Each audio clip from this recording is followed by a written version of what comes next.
পৃথিবীর বিভিন্ন জায়গায় দেশ পরিচালনা করার জন্য ব্যাংকের শাখা প্রশাখা নির্ণয় করে কিছু কার্ড দেওয়া হয়। সেই কার্ডগুলো যেমন ইন্দোনেশিয়া ডানা ডুক্কু কার্ড, পে কার্ড এসব ব্যবহৃত হয়। আমেরিকা এমএক্স কার্ড, পে কার্ডও ব্যবহৃত হয়, কিন্তু বাংলাদেশের ক্ষেত্রে ফ্যামিলি কার্ড ব্যবহৃত হয়। ফ্যামিলি কার্ডে কি কি সুবিধা আর কিভাবে পাবো, আজকের এই ভিডিওটা এই টপিক নিয়ে। ফ্যামিলি কার্ড বিশ্বের ভিতরে সর্বোচ্চ উঁচু পর্যায়ে আছে। এই ফ্যামিলি কার্ড একমাত্র এক দলীয় রাজনীতিবিদের কাছ থেকেই পাওয়া যায়। চলুন জেনে আসি কিভাবে এই কার্ড পাওয়া যায় আর কারা পাবে আর এটা কিভাবে ব্যবহার করব।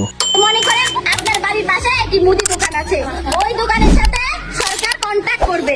কন্ট্যাক্ট করার পর আপনি যাবেন, গিয়ে মুদি দোকানদারকে জমা দিবেন।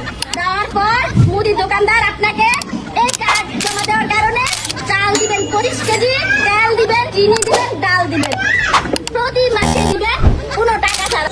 এটা যে ফ্যামিলি কার্ড মানে 2,500 করে টাকা দিব আমাকে। আমাদের বলছে এই বাচ্চাটা নিয়ে এত জানিন কোথায় আইয়া পারা না এখানে শুধু সবাই রোজাদার মানুষ এনে হয়রানি।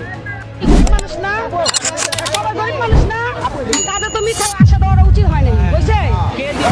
নাকি ফ্যামিলি কার্ডের মাধ্যমে ফ্যামিলি কার্ড দেবে, সেটা নাকি আজকে এই জায়গায় ছবি আইডি কার্ডের ফটোকপি জমা দিতে বলছে।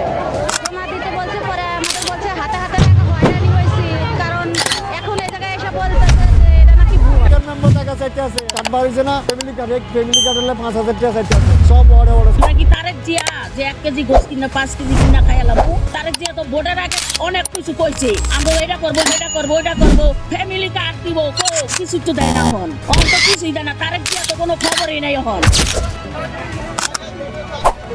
আমাকে এই কার্ডের মাল এখন আমরা পাচ্ছি না, মানে বছরে মাল নেই। সেই মাল গেল কোন, আমি এইটা জানতে চাই।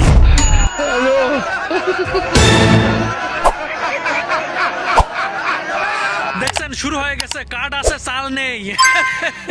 বলছিলাম না যে কার্ড পাইবেন ঠিকই, কিন্তু মাল পাইবেন না। ভিডিওটা